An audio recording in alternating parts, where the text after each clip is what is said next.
Welcome everyone. आज आपका स्वागत है कैश फ्लो के एक नए पॉडकास्ट के अंदर, जिसके अंदर हम बात करने वाले हैं उस सबसे इंपॉर्टेंट, दिलचस्प और हॉट टॉपिक की जिसका आपको बेसब्री से इंतजार रहता है। वो है आईपीओ।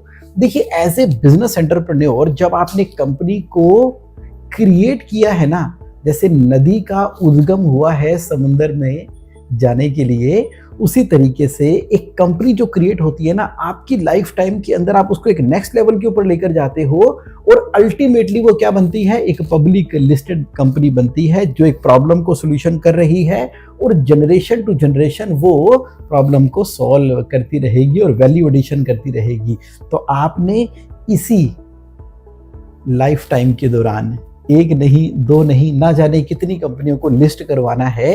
तो उसके लिए आज मैंने स्पेसिफिकली इनवाइट किया है अपने स्टूडियो में।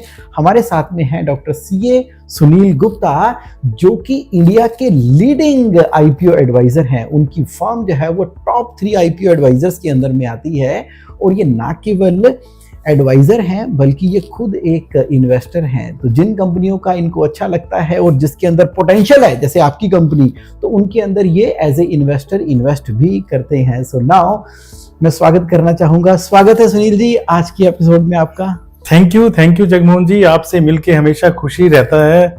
आज की डेट में जो आप कर रहे हैं एसएमई कम्युनिटी के लिए, उसकी हम कुछ किसी भी तरह से कीमत पे नहीं कर सकते।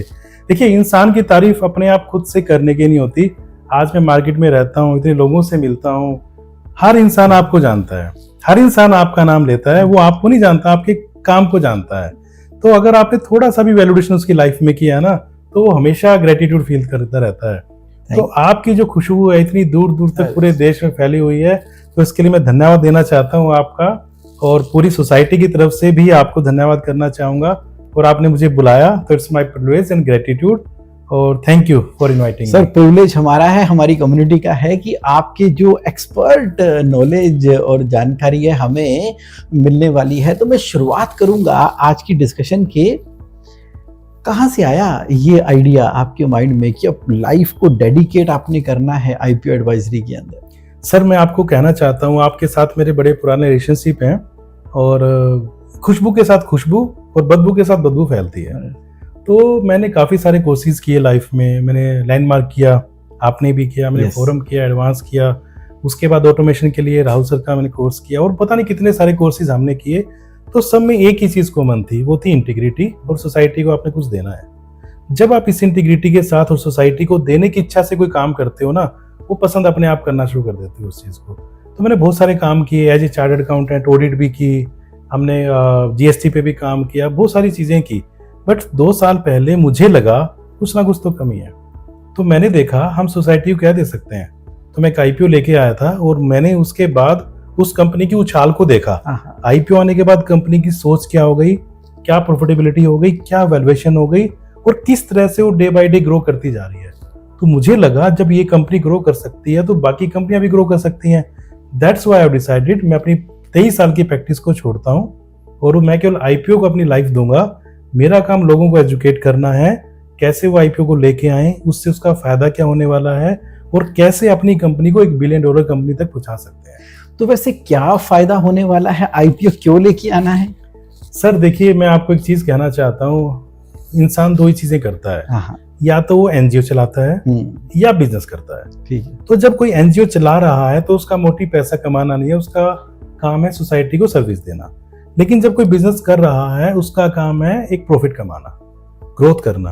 तो ग्रोथ करने के अंदर एक स्टेरॉइड देना पड़ता है।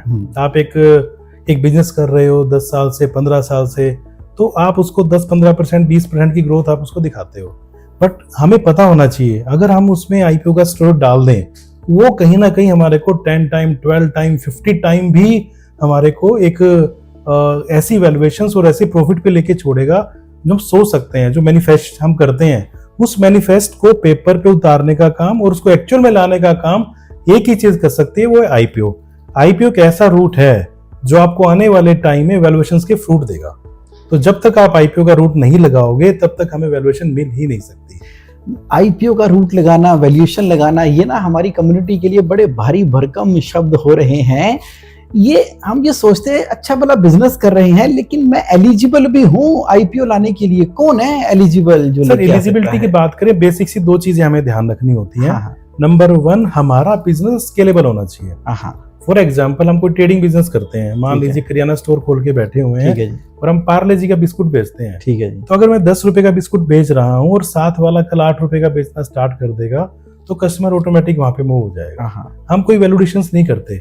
तो मैं सारे कैश फ्लो कम्युनिटी को बोलना चाहता हूँ, आप कोई भी बिजनेस करो, प्रॉफिट के साथ साथ आप वो काम करो जो स्केलेबल हो। अगर हमारे को कोई बिजनेस स्केलेबल नहीं दिख रहा, तो आप गो थ्रू करो, क्या ये बिजनेस मेरे बिना चल सकता है? अगर उनके बिना बिजनेस चल सकता है, वो स्केलेबल है। और ट्रेडिंग बिजनेस में कहीं ना कहीं स्केलेबिलिटी नहीं होती। मैं इसमें आपको डिसअपॉइंटमेंट नहीं करूंगा, बट जो भी हमारे ट्रेडर्स कम्युनिटी से लोग जुड़े हुए हैं, तो आप उसमें यूएसपी क्रिएट करो। जैसे मैं आपको बोलना चाहता हूँ, मैं काफी ट्रेडर्स को जानता हूँ, तो मैंने बिजनेस को थोड़ा चेंज करवाया। चेंज कैसे करवाया? एक हमारे किसी से ऐप बनवा दिया। जैसे एक मेरा क्लाइंट है, वो B2B में ट्रेडिंग में है, उनको B2C में अपना ब्रांड बन के करवा दिया। ओके, किसी को मैंने कोई ऐप बनवा दिया। तो इस तरह से मैंने उनको आइडियाज दिए, जिसकी वजह से अपने बिजनेस को स्केलेबल बना पाए। हाँ, तो इसका मतलब है कि फाउंडेशन बेस पे ये है कि पहले तो जो बिजनेस आप कर रहे हो, अगर प्योर ट्रेडिंग का है तो उसमें आईपीओ नहीं आ सकता, यस जब तक कि उसमें कोई वैल्यू एडिशन नहीं है। यस अगर सर्विस का भी है, मैन्युफैक्चरिंग का भी है, ट्रेडिंग का भी है, तो वो बिजनेस एक ऐसा होना चाहिए जो स्केलेबल होना चाहिए, Yes. जिसमें आपकी यस पहचान होनी चाहिए। यस स्केलेबल बिजनेस होगा, तभी आपका इन्वेस्टर आपके ऊपर पैसा लगाएगा। आप हाँ। सोच के चलें, आपके पास मल्टीपल सेगमेंट्स हैं। ठीक है जी, एक करियाने की शॉप पे लगाना है, एक डिफेंस की कंपनी में लगाना है, एक आपको कोई मैन्युफैक्चरिंग कंपनी में लगाना है, तो आपकी प्रायोरिटी डिफेंस में रहेगी। ठीक है जी, ये तो अंडरस्टूड सी बात है भी, जो Correct. ज्यादा स्केलेबल रहेगा। उसके बाद आप सर्विस सेक्टर मैन्युफैक्चरिंग में जाएंगे। और ट्रेडिंग में क्योंकि मार्जिन लिमिटेड होते हैं, आप कुछ वैल्यूएशन नहीं कर पा रहे। लेकिन जैसे मैं अमेजोन की बात आपसे करता हूँ, यस, अमेजोन भी एक तरह से ट्रेडिंग प्लेटफॉर्म है, बट उसने ऐप बना दिया, करेक्ट, पूरा एग्रीगेटर बन गया। राइट, इसी तरह से जो भी हमारे ट्रेडर्स हैं और जो भी अच्छा प्रॉफिट अर्न कर रहे हैं, तो मैं आप सबसे एक रिक्वेस्ट करूंगा, अपने आप को इंट्रोस्पेक्ट करो। राइट, मेरा बिजनेस स्केलेबल कैसे बनेगा?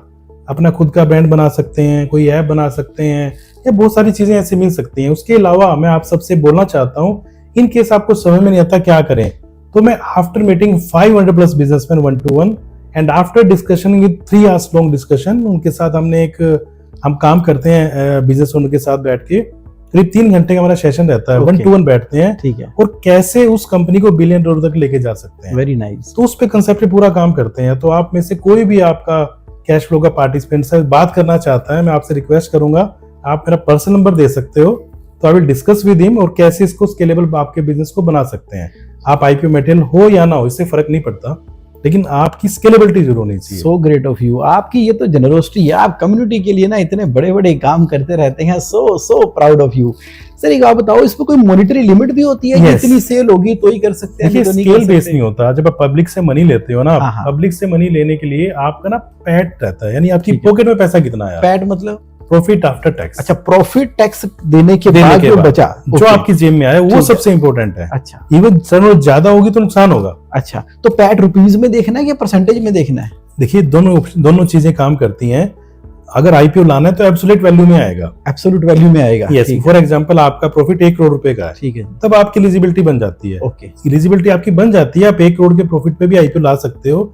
मैं बहुत सारी ऐसी कंपनियों के नाम आपको बता सकता हूँ जो 1 करोड़ के प्रॉफिट पे आईपीओ लेके आई हैं, ओके। बट वैल्यूएशन ज्यादा आपको मिलेगी नहीं। अच्छा, तो यहाँ पे प्रॉफिट ज्यादा इंपॉर्टेंट है 1 करोड़ उससे ऊपर, या सेल इंपॉर्टेंट है? ये दोनों सेल इंपॉर्टेंट इंपॉर्टेंट नहीं है। अच्छा, सेल इंपॉर्टेंट नहीं है। इवन मैं आपको ये बोलना चाहता हूँ, फॉर एग्जांपल आपकी टर्नओवर 20 करोड़ रुपए है, ठीक है जी, और मैं 10 करोड़ रुपए कमाता हूँ, ओके, और मान लीजिए मेरी टर्नओवर 100 करोड़ रुपए है, हाँ हाँ, और मैं 12 करोड़ रुपए कमाता हूँ, ठीक तो है। कौन सा बिजनेस अच्छा हुआ? सर्विस वाला ही हुआ जी। बस, तो ठीक है। वही इन्वेस्टर देखता है। करेक्ट, इन्वेस्टर पॉइंट ऑफ से अगर हम देखेंगे तो मेरे लिए मैटर करता है पैट। मैं ओके, आपको एग्जांपल देना चाहता हूँ, मेरे पास टेलीफोन आते हैं, ठीक मतलब है, करीब आज मेरे पास करीब 200 लोगों से बातचीत चल रही है जिनके हमें आईपीओ लेके आने हैं। ठीक है, और मैं आपकी ब्लेसिंग्स है, मैं आपको बताना चाहता हूँ, हम शायद इस साल इंडिया में नंबर 1 हो जाएंगे। वाह जी वाह। तो जिस हिसाब से हम काम कर रहे हैं, जिस हिसाब से मेहनत कर रहे हैं, बट उसका इंटीग्रिटी ही हमारा मेन चैप्टर है उसके हाँ अंदर। बिल्कुल, मैंने देखा है, जहाँ से बात करो पता लगता है डॉक्टर CS सुनील गुप्ता जी के पास से आईपीओ चल रहा है। मेरे ख्याल 40 से ज्यादा आईपीओ भी इन प्रोसेस है आपके? यस सर, 40 से ज्यादा आईपीओ हमारे इन प्रोसेस में है, और इंडिया में ऐसा कोई जगह नहीं है जहां से हमारे आईपीओ नहीं चल रहे हो। Very nice. सो जब दोबारा हम उसी बात पे आते हैं, तो हमने बात की प्रॉफिटेबिलिटी की। यस, तो डेली हमारे पास फोन आते हैं। तो मेरे पास एक किसी का फोन आया, सर मेरे लास्ट ईयर ना 30 करोड़ की टर्नओवर थी। ठीक है, तो माइंड हम मेकअप कर लेते हैं, सॉरी 15 करोड़ की टर्नओवर थी। ठीक है, तो हम माइंड मेकअप कर लेते हैं 15 करोड़ की टर्नओवर है, 10% 15% कमा रहा होगा। तो मैंने कहा जी तो अभी कोई छोटी कंपनी है, हाँ हाँ, बट आपने फोन किया है तो मैं आपको समझा देता हूँ आईपीओ कैसे लाना है ठीक है, या आईपीओ कब आ सकता है। ओके, उसने कहा ठीक है सर। तो मैंने इस साल टर्नओवर क्या करोगे? उसने हाँ, कहा 30 करोड़ रुपए। तो मैंने कहा क्या प्रॉफिट देते हो आप? मैंने कहा, सर प्रॉफिट मतलब भाई आपकी जेब में क्या बचता है? ठीक है जी, खर्चे गुर्चे काट दो। सर 35 करोड़ की टर्नओवर पे 30 करोड़ तो बच ही जाएगा। अच्छा जी, वाह, 30 करोड़ बच जाएगा, ऐसा कैसे हो सकता वो है? कौन सा बिजनेस कर रहे हैं? वो मैं आपको बताता हूँ। वो ठीक है शटरिंग का जी। बिजनेस कर रहे हैं। अच्छा, शटरिंग का बिजनेस कर रहे हैं, जैसे ओके। कि हाँ, शटरिंग जैसे कंस्ट्रक्शन, हाँ, जैसे बिल्डिंग आपकी बनी, करेक्ट, भैया उसके पास ना बड़े बड़े बिल्डर्स हैं, राइट, L&T है, बहुत सारी चीजें हैं उनके पास। सो मैंने कहा 30 करोड़ का? उनके हाँ सर, उनके हम तो क्या ये खरीदने पड़ते हैं थोड़ी बहुत चीजें, राइट, वो चलती रहती हैं। हाँ, आने जाने का भाड़ा लगता है, वो मैंने काट दिया। ठीक है। तो मैंने कहा यार तू तो मेन बोर्ड में दे तो मेरा कहने का पर्पस क्या है, टर्नओवर मैटर नहीं करती, ठीक है, मैटर करता है आपकी प्रॉफिटेबिलिटी। राइट, तो पहला पर्पस हमने बात की स्केलेबिलिटी की, हाँ, दूसरी बात मैंने की आपसे प्रॉफिटेबिलिटी की। Correct. तो आपकी जेब में पैसा कितना जा रहा है, ठीक है, तो हमें टर्नओवर पे फोकस नहीं करना चाहिए, राइट, हमें प्रॉफिटेबिलिटी पे फोकस करना चाहिए। ठीक है, तो मेरा बिजनेस अगर स्केलेबल है, वो मैन्युफैक्चरिंग हो सकता है, वो सर्विस सेक्टर हो सकता है, या फिर वो ट्रेडिंग भी हो सकता है, बट वो स्केलेबल होना चाहिए। Got it. चलिए, मैं आईपीओ ले आया, तो आईपीओ का जो पैसा आता है वो पैसा सारा कंपनी के अंदर ही आता है, तो उसका इस्तेमाल क्या लोन को रीपे करने में भी किया जा सकता है?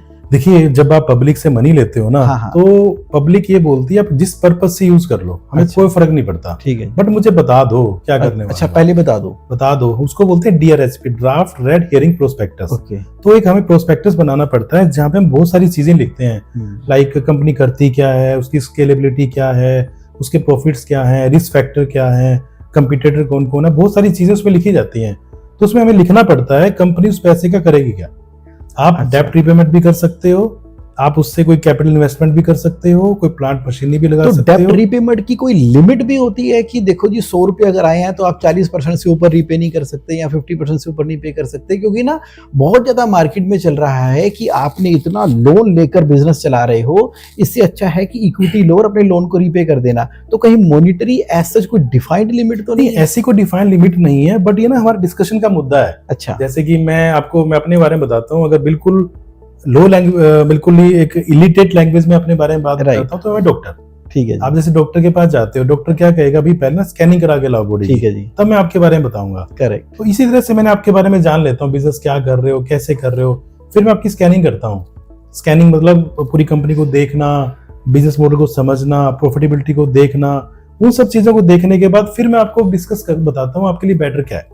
करेक्ट, मतलब मेरा काम केवल आईपीओ लाना नहीं है, मेरा हाँ। काम ये भी बताना है आपके लिए अच्छा क्या होने वाला है। राइट, जैसे कि फॉर एग्जांपल मान लीजिए किसी का 10 करोड़ का लोन चल रहा है, ठीक है जी, उसने कहा सर मैं ना लोन रिपेमेंट करना चाहता हूँ। हाँ, मैंने एज पर लोग मना नहीं करता, आप लोन रिपेमेंट कर सकते हो, बट मैं जानना चाह रहा हूँ अगर हम 9% का ब्याज पे लेके अगर मुझे 25% का, 30% का, 40% का रिटर्न आ रहा है, हाँ, हाँ, तो हमारे लिए अच्छा क्या है? अच्छा तो यही है ना, हम बिजनेस में और पैसा लगाएं और जो हमने लोन लिया हुआ उसको एज स्टॉक ट्रीट करें। तो अगर आप लोन रिपेमेंट के लिए कर रहे हो, इट मींस आपके पास अपने बिजनेस को आगे बढ़ाने का आइडिया ही नहीं है। तो उस केस में इन्वेस्टर कहीं ना कहीं आपसे पूछेगा भाई आप लोन रिपेमेंट करोगे तो क्या आपके पास बिजनेस बढ़ाने के ऑप्शंस नहीं है क्या?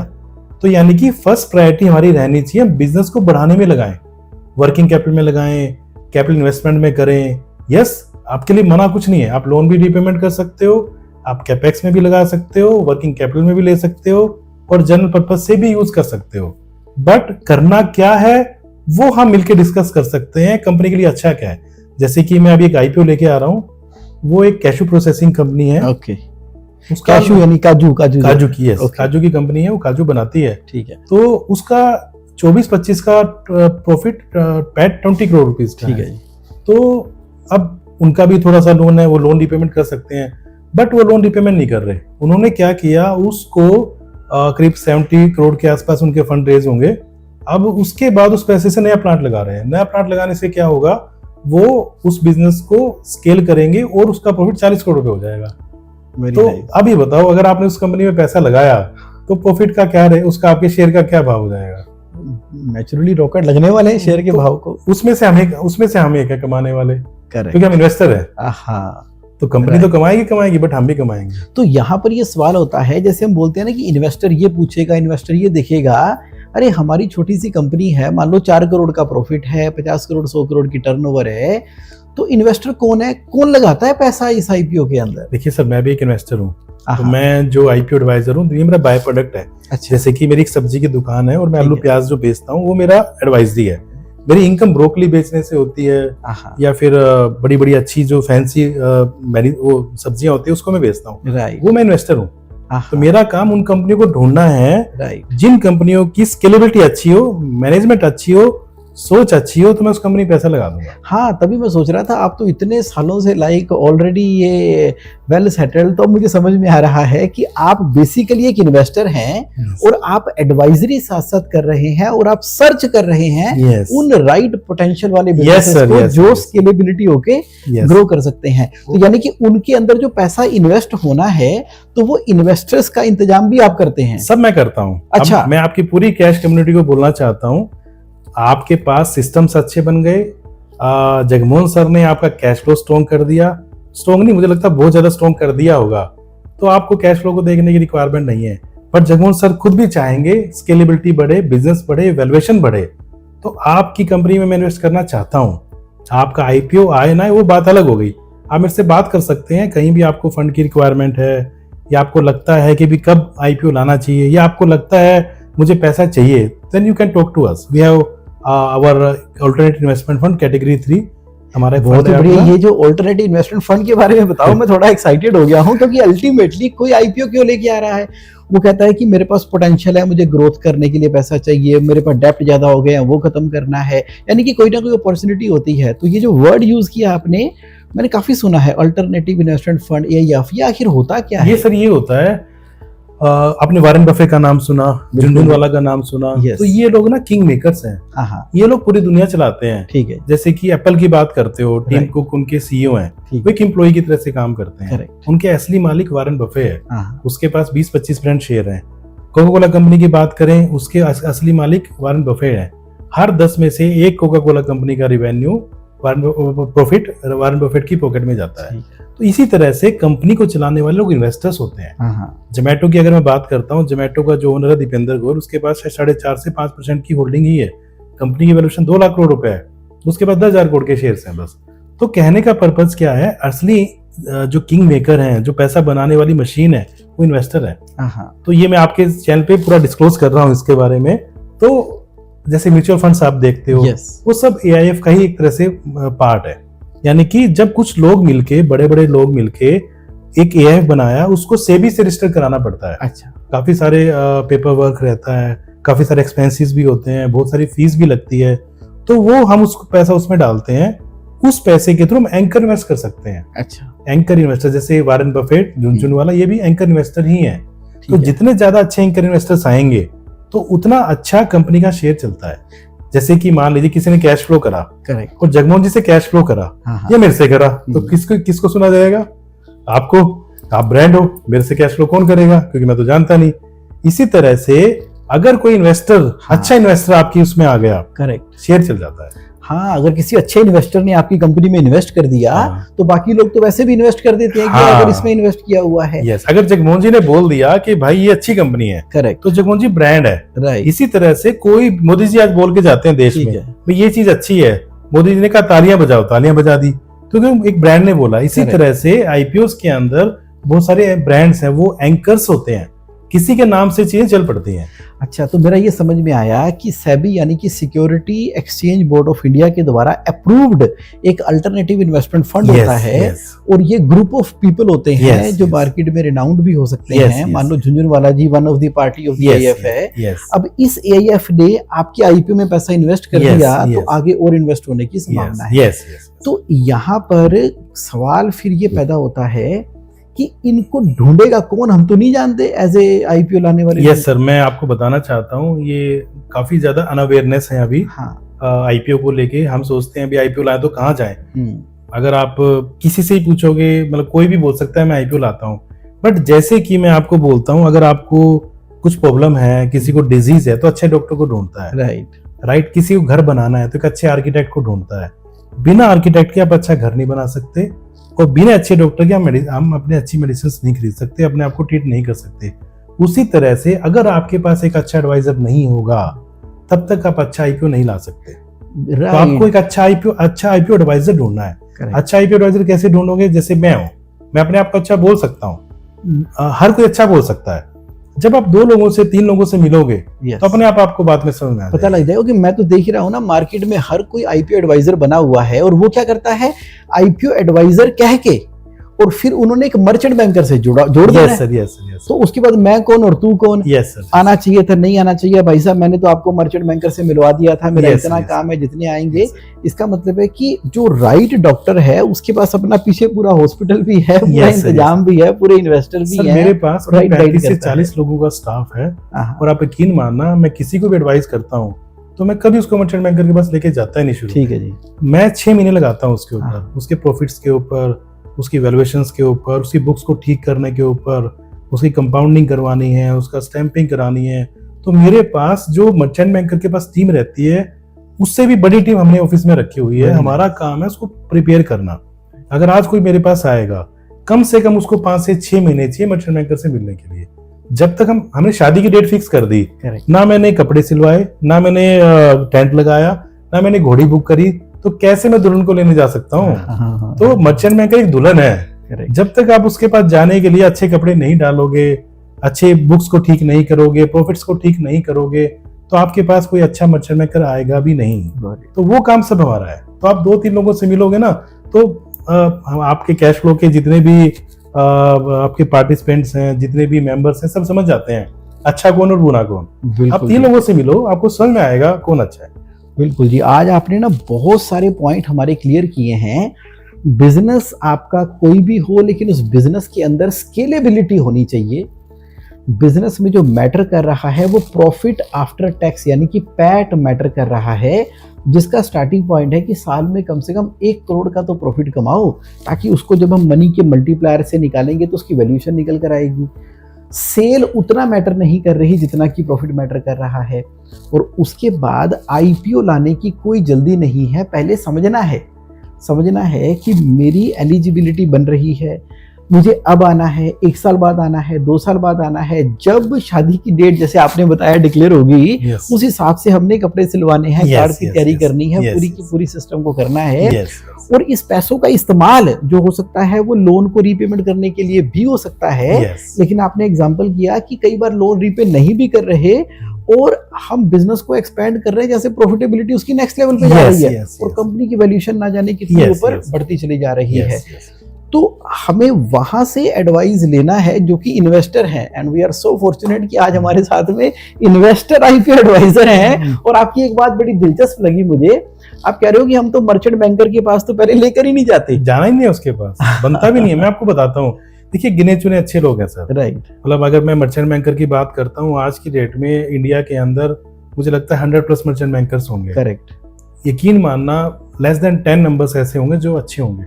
अदरवाइज तो लोग क्या करते हैं, आप जाएंगे 2-3 क्वेश्चन आपसे पूछते हैं, अच्छा आईपीओ लाना, ठीक है सर ले आएंगे, कितने पैसे चाहिए, इतने, ठीक है सर दिलवा देंगे, और कुछ क्यों? बिजनेसमैन को पता ही नहीं ना पूछना क्या है, पूछना ही नहीं है। तो उस केस में क्या होगा, आपको वो पैसे दिलवा देगा जो आप चाहते हो, बट उसके बाद आपके शेयर का क्या होगा आपको नहीं पता। आपका शेयर बैठ जाएगा जिस पर्पज से हमने वो रूट बनाया था। आप समझो, अगर हमने कोई अच्छे फ्रूट लगाने हैं तो हम अच्छा बीज चाहिए होता है। अगर आज हम बीज ही खराब डाल देंगे, खराब एंकर का या खराब इन्वेस्टर्स का, तो कैसे चलेगा। करेक्ट। तो अपने को वो नहीं करना। जब हम आईपीओ लेके आते हैं तो उसकी जो वैल्यूएशंस हैं, हम जल्दी फोकस करते हैं पैसा ज्यादा कौन दे रहा है। मैं कहता हूँ नहीं, अच्छे बीज की क्वालिटी को देखो, अच्छे लोगों को अपने साथ जोड़ो। आपको अच्छे अच्छे मेंटोर्स मिलने वाले हैं, मर्चेंट बैंकर आपके साथ मिलेंगे, एंकर्स आपके साथ मिलेंगे। मान लीजिए मैं आपकी कंपनी में एंकर बना, तो मैं आपकी कंपनी को आगे बढ़ाने में हेल्प भी कर रहा हूँ, क्योंकि मेरा इंटरेस्ट है कंपनी जितनी अच्छी बनेगी उतने अच्छे प्रॉफिट्स आएंगे। तो कहीं ना कहीं मेरा भी उसमें एक शेयर बनता है जो वैल्यूएशंस के रूप में मुझे मिलने वाला है। तो मैं पूरे एफर्ट्स लगा दूंगा, जान लगा दूंगा उसको बड़ा करने के लिए। एब्सोल्युटली। तो बड़ी खूबसूरत बात है कि आप खुद ही उसके अंदर जब इन्वेस्ट कर रहे हैं कंपनी के अंदर, तो आपका तो फर्स्ट इंटरेस्ट हो गया ना, मतलब ओनर के साथ में आप भी उसके ओनर हो गए हैं। तो यहाँ पर बात आ रही है, यानी कि हमें यहाँ वहाँ इधर उधर डॉक्टरों के चक्करों में नहीं पड़ना, जो सिर्फ एक रिश्ता कराने के चक्कर में किसी मर्चेंट बैंकर वो नहीं करना है, आपको, वो नहीं करना। और मैं आपको ये भी बोलता हूँ, आप मर्चेंट बैंकर के पास जब जाओगे ना, मर्चेंट बैंकर ने कहा ठीक है चलिए आते हैं, बट नहीं, 3 महीने 6 महीने अपनी तैयारी करो। जैसे मान लीजिए शादी पक्की होगी लड़की की लड़के की, उसका वेट 80 किलो है, उसको लगता है सूट तो आएगा नहीं, 3 महीने दब के एक्सरसाइज करते हैं, बाद में बढ़ा लेंगे क्या फर्क पड़ता है, एक्सरसाइज करेगा, अपने नाप के कपड़े ले लेगा, अच्छी अच्छी ड्रेसिंग लेगा, व्हाटएवर, तो हमारी तैयारी होती नहीं है। और ये भी आपको बोलता हूँ, शादी तो बंदा फिर भी 2 बार 3 बार कर लेता है, लेकिन आईपीओ तो एक ही बार आएगा।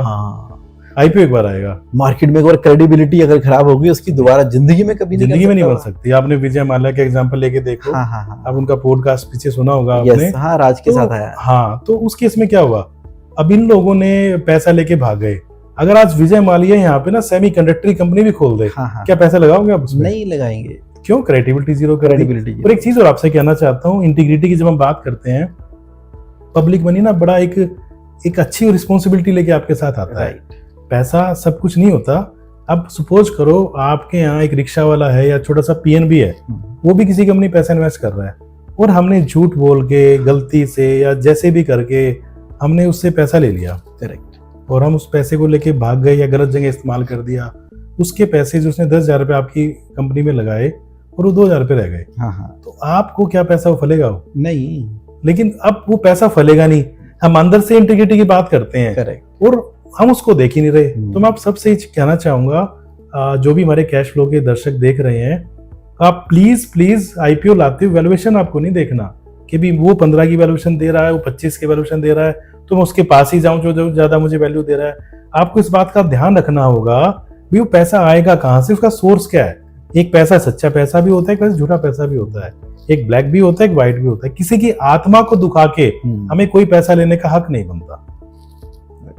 तो मेरा ये मानना है, हमें आईपीओ लाते हुए 2-3 चीजों का ध्यान रखना है। नंबर 1, अच्छे एंकर, करेक्ट। नंबर 2, अच्छा मर्चेंट बैंकर, और नंबर 3, जिन लोगों को हम जोड़ रहे हैं, मेंटरशिप हमें उनसे मिलनी चाहिए, राइट। ये 3 चीजों का जरूर ध्यान में रखना है। पैसा लाने के लिए हमने एक साइंस डेवलप की है, अपनी कंपनी को हम 10 साल के अंदर बिलियन डॉलर कंपनी कैसे बना सकते हैं। अभी तक जगमोहन जी, मैं ना करीब 500 बिजनेसमैन के साथ एक्सरसाइज कर चुका हूँ। करीब 3 घंटे ये मेरी एक्सरसाइज रहती है। अभी 3 दिन पहले मैंने कंपनी के साथ एक्सरसाइज की। वो चार्टर्ड अकाउंटेंट थे, बट उन्होंने कभी सीए की प्रैक्टिस नहीं की। वो मेडिकल डिवाइसेस बनाते हैं, एक्सरे मशीन्स वगैरह बनाते हैं। तो उनका इस साल का प्रॉफिट का टारगेट 18 करोड़ के आसपास है। तो जैसे मैं दूसरों के साथ करता हूँ, उनके साथ भी कर रहा हूँ। मैं सुन के मैं जब उनके साथ प्लानिंग की, एक्सरसाइज की, मैं सरप्राइज हो गया।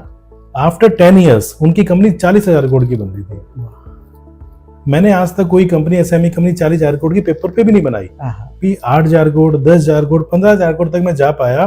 बट वो कंपनी जो 18 करोड़ के प्रॉफिट पे है इस साल में, वो applying 4 phase, level 1, level 2, level 3, level 4, वो कहीं ना कहीं 40,000 करोड़ पे पहुंच रही थी। बहुत बढ़िया। तो ये सब एक मतलब अपने माइंड को खोलने की जब बात करते हैं, वो ऐसे ही खुलेगा। जब तक हमारे सामने कोई चीजें नहीं आती, जब तक हम उसको समझने की कोशिश नहीं करते, तब तक हम वहां पे पहुंच भी नहीं सकते। जैसे कि कहावत है, कोई भी चीज लाइफ में 2 बार होती है, एक बार माइंड में और बार एक्चुअल में। तो एक्चुअल में तो शायद हो जाए, बट माइंड में लाना मुश्किल है। तो आपको पहले प्रिपेयर करना पड़ता है अपने आप को। तो आप सबसे रिक्वेस्ट है, आईपीओ लाना है, नहीं लाना है, क्यों लाना है, किस लिए लाना है, मुझे क्या फायदा होगा, क्या नुकसान होगा, अपनी खुद की जजमेंट ना बनाएं। जैसे कि हमारे हर घर में डॉक्टर होते हैं। किसी को सर दर्द है ना, तो आप 10 लोगों से पूछो कि 10 इलाज बताएंगे, करेक्ट। तो मैं कह रहा हूँ 10 लोगों से पूछना क्यों, आप डॉक्टर के पास चले जाओ ना, जिस पे आप फेथ करते हो, आपको मेडिसिन लिख के देगा, उसको लेना। इसी तरह से जब आईपीओ के बारे में कोई भी मिथ है आपका या कोई भी प्रॉब्लम्स है, तो आप अच्छे एडवाइजर के पास जाओ, अपने क्वेश्चंस पूछो, अपनी प्रॉब्लम्स लेके जाओ, अपने सारी आंसर उससे लो। जब आप सेटिस्फाइड हो जाओगे तब आईपीओ में जाओ। जब तक आपको पूरी इन्फॉर्मेशन नहीं मिल जाती, किस वैल्यूएशन पे लाना है, क्यों लाना है, आईपीओ लाने के बाद आपका शेयर कैसे चलता है, कैसे प्रॉफिटेबिलिटी डिसाइड होती है, इन्वेस्टर आपसे मांगता क्या है, पता नहीं कितनी सारी चीजें हमारी लाइफ में रहती हैं। आप जब तक उसकी इन्फॉर्मेशन नहीं लोगे ना, तब तक आपको लाना ही नहीं चाहिए। बहुत ही बढ़िया। तो डॉक्टर साहब, ये हम आपसे जानना चाहेंगे कि अब ना लोगों के मन में ना और बड़ी क्यूरियोसिटी होती है, तो कैसे आपसे वो कनेक्टेड रहे? मुझे पता लगा है कि बुक भी आपकी बड़ी अब इंडिया में छाई पड़ी है, तो वो कैसे मिलेगी हमारे कैश फ्लो कम्युनिटी के पार्टिसिपेंट को आपकी बुक, और आपसे अगर मिलना हो, बातचीत करनी हो तो उसके बारे में? सर मैं ये कहना चाहता हूँ, मैं स्पीकर हूँ, मैं सी इंस्टीट्यूट में स्पीकर हूँ, और हमारी NIRC है उसकी मैं स्टडी उसका कैपिटल मार्केट का मेंबर भी हूँ, और आज आपके साथ आया हूँ। तो मेरा एक आर्टिकल भी हमारी CA जर्नल है। हाँ, चार्टेड अकाउंटेंट जर्नल है हाँ, हमारा, वेरी रिनाउंड, वेरी तो करीब 5 लाख चार्टेड अकाउंटेंट के पास जाती है। तो हमारे जो प्रेसिडेंट नंदा जी, उनके साथ में मेरा आर्टिकल छपा है, और करीब 4-5 पेज का आर्टिकल छपा है। So I am gratitude, really nice. तो मेरा कहने का पर्पस क्या है, CS कम्युनिटी के साथ मैं एज ए स्पीकर जुड़ा हूँ, CS कम्युनिटी के साथ मैं एज ए स्पीकर जुड़ा हूँ, MSME गवर्नमेंट ऑफ इंडिया और जितने भी बिजनेस ऑर्गेनाइजेशंस हैं सबके साथ मैं जुड़ा हूँ। तो मैं, आप मेरा नंबर यहाँ पे दे सकते हैं अपना, मैं अगर आप कहें तो मैं बता भी सकता हूँ। हम उसको डिस्क्रिप्शन में उसमें डाल देंगे, डिस्क्रिप्शन में आप डाल देना। और उसके साथ साथ मैं आप ये चीज और कहना चाहता हूँ, मैं 500 1-to-1 मीटिंग कर चुका हूँ। अरे वाह। और 10,000 क्वेश्चनों के मैं जवाब दे चुका हूँ। तो उन सब चीजों का क्रक्स बना के मैंने ये बुक लिखी है, मैं आपको दिखाना चाहता हूँ। Stop playing small, go public, build an empire. Very very तो इम्प्रेसिव। ये सर आपके जितने भी कैश कम्युनिटी के मेंबर्स हैं, जो भी जगमोहन जी को जानते हैं, तो वैसे तो ये अमेजोन पे और किंडल पे भी अवेलेबल है, बट मैं आप सबको गिफ्ट देना चाहता हूँ। तो मैं आपको एक फॉर्म दूंगा, तो उस फॉर्म को डिस्क्रिप्शन में डाल देंगे। तो जो भी पार्टिसिपेंट्स इस बुक को चाहता है, हम उसके पास स्पेशल कोरियर भी करवा देंगे। आप सबसे रिक्वेस्ट है, इसको पढ़ के आप एजुकेट कर सकते हो, और कोई भी टेक्निकल इसमें नहीं है। इसकी अच्छी बात क्या है, आप कोई भी पेज इसमें से निकाल लोगे ना, वो अपने आप में बोलता मिलेगा। तो इट्स नॉट नेसेसरी कि पूरी बुक आपको पढ़नी है। मेरी ब्लेसिंग्स और मेरी इच्छा यही है, कैश कम्युनिटी में से हर साल कुछ ना कुछ बिलियनर्स तो बनने ही चाहिए। हाँ बिल्कुल। हाँ जी, कैश फ्लो कम्युनिटी तो फॉर्च्यून 500 कम्युनिटी तक जाने को तैयार है, और आपका सपोर्ट और साथ मिलता रहेगा। तो देखिए कम्युनिटी कहाँ से कहाँ पहुंचती है। बिल्कुल सर, मेरी ब्लेसिंग्स आप सबके साथ। आप जरूर आगे बढ़ने के बारे में, ग्रोथ के बारे में पढ़ते रहें। और ये इंडिया की पहली ऐसी बुक है जो केवल माइंडसेट पे लिखी हुई है, इसमें टेक्निकल कुछ भी नहीं है। तो आप इसको पढ़ो, आपके कंसेप्ट्स क्लियर होंगे। कुछ लोग कंपटीशन को बीट करने के लिए IPO लेके आते हैं, कुछ आगे बढ़ने के लिए लेके आते हैं, कुछ नए वर्टिकल्स को आप ऐड करने के लिए लेके आते हैं, किसी को मर्जर करना है, किसी को एक्विजिशन करना है, जो भी करना चाहते हैं। तो मल्टीपर्पज सबके अलग अलग हो सकते हैं, उस पर्पज से इंसान अपना IPO लेके आएगा। बट मैं फिर कहना चाहता हूँ, IPO एक समंदर है, और जितनी भी नदियां हैं, जो भी नाले हैं, अल्टीमेटली सबको समुद्र में ही मिलना है। राइट। गति समुद्र से ही होनी है। तो आप आगे बढ़ने के लिए आपको समुद्र में मिलना ही पड़ेगा, किसी भी रूट से और कैसे भी मिले। बहुत ही बढ़िया। Thank you so much CA doctor Sunil Gupta ji, आपका हमारे आज के पॉडकास्ट में आने के लिए, और इतनी वैल्यूएबल इंपॉर्टेंट इंफॉर्मेशन और अपनी नॉलेज शेयर करने के लिए तहे दिल से आपका स्वागत है। Thank you sir, thank you.